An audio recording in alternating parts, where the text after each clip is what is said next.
So hello guys, welcome back to another video. तो आज की वीडियो को स्टार्ट करने से पहले I would like to thank everyone who has subscribe to our channel. We have finally cross 200 subscribers.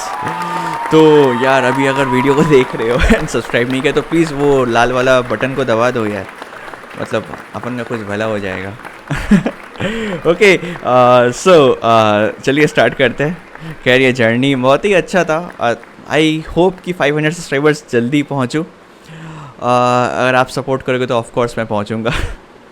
Okay चलो start करते हैं, ठीक है। या तो आज की वीडियो में हम क्या करने वाले हैं, हम OpenCV लाइब्रेरी, ImageIO लाइब्रेरी और पाइथन को यूज़ करके कुछ इस तरह का क्रिएटिव प्रोजेक्ट बनाएंगे, ठीक है। तो बेसिकली हमारे पास एक इमेज है एंड इस इमेज से हम ये आप देख पा रहे हैं कि एज्ड एनिमेशन हो रहा है, राइट। और ये एक GIF फाइल है, ठीक है।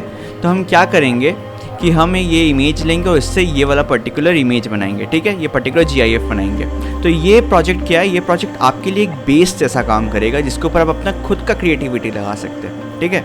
तो आपके मन में कोई भी क्रिएटिव आइडिया हो सकता है कि मैंने यहाँ पे एज फिल्टरिंग किया है, आप यहाँ पे कलर क्वांटाइजेशन करें, या आप कोई भी तरह का मे बी सॉबल फिल्टर लगा या कोई भी तरह का फिल्टर्स लगा के उस तरह से एक एनिमेशन बना सकते हैं, ठीक है।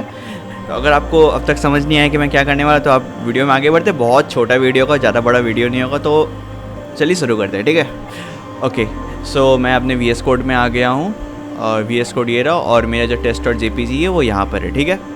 तो सबसे पहला काम है कि मैं अपना लाइब्रेरीज़ को इंपोर्ट करूँ। तो मैं यहाँ पे CV2 लाइब्रेरी और ImageIO लाइब्रेरी यूज़ करूँगा। अगर आपके पास CV2 नहीं है तो आप कर सकते हैं pip install OpenCV Python, और अगर आपके पास ImageIO लाइब्रेरी नहीं है तो आप कर सकते हैं pip install ImageIO।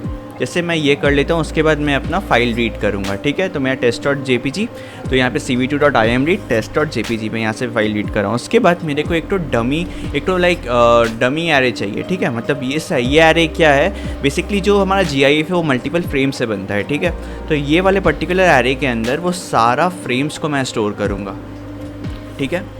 इसके बाद मैं एक तो फॉर लूप चलाऊंगा जो उल्टा चलेगा, मतलब 50 0 -1। इसका मतलब 50 to 0 जाएगा और हर स्टेप में -1 होगा, मैंने 50 49 48 47, ठीक है। और हर एक लूप में मैं यहाँ पे कैनी एज फिल्टर का यूज़ कर रहा हूँ, ठीक है। और कैनी एज फिल्टर का 3 यहाँ पे पैरामीटर्स है। फर्स्ट है कि सोर्स इमेज, जो मेरा ये वाला इमेज है, ठीक है। उसके बाद आता है थ्रेशोल्ड 1 और थ्रेशोल्ड 2, जिसको अगर हम लोग कैनी के एल्गोरिदम के अंदर देखेंगे तो ये मिन वैल और मैक्स वैल होता है, ठीक है। वो हिस्ट्रेसिस पैरामीटर के, खैर उसको छोड़िए और ज़्यादा कॉम्प्लिकेटेड हो गया वो। एनीवे, तो हम लोग यहाँ पे ये पैरामीटर से बस ट्वीक कर रहे हैं अकॉर्डिंग टू ये फॉर लूप, ठीक है।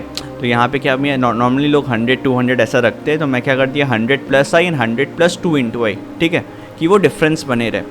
एंड उसके बाद हर एक लूप के बाद मैं ये वाले पर्टिकुलर एरे में अपना एज मैप को अंदर डाल रहा हूँ, ठीक है।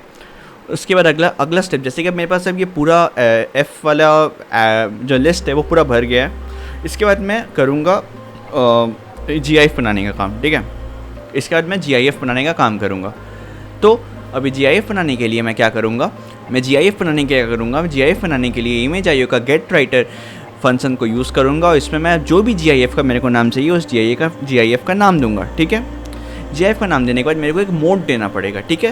तो ये मोड बहुत तरह का होता है। अगर आप मैं स्मॉल आई लिखता तो वो एक सिंगल इमेज के लिए होता, क्योंकि यहाँ पे मल्टीपल इमेजेस में यूज़ करने वाला हूँ। यहाँ पे मैं एक कैपिटल आई लिख रहा हूँ, ठीक है, एज राइटर। उसके बाद मैं क्या करूँगा, मैं जो मेरा जो लिस्ट है उसको मैं फॉर लूप करूँगा, ठीक है। फॉर लूप करके उसका फ्रेम्स निकालूंगा एंड फ्रेम्स को देन राइटर से अपेंड डेटा करूँगा। तो जैसे ये फॉर लूप खत्म होगा, ये फॉर लूप खत्म होते ही मेरा GIF YouTube.display.gif में स्टोर हो जाएगा, ठीक है। तो चलिए मैं देखता हूँ। तो ये मेरा टेस्ट इमेज है, ये मेरा फाइनल प्रोग्राम है। चलिए मैं इसको रन करता हूँ। तो मैं यहाँ से रन किया और मैं रन हो गया, ठीक है।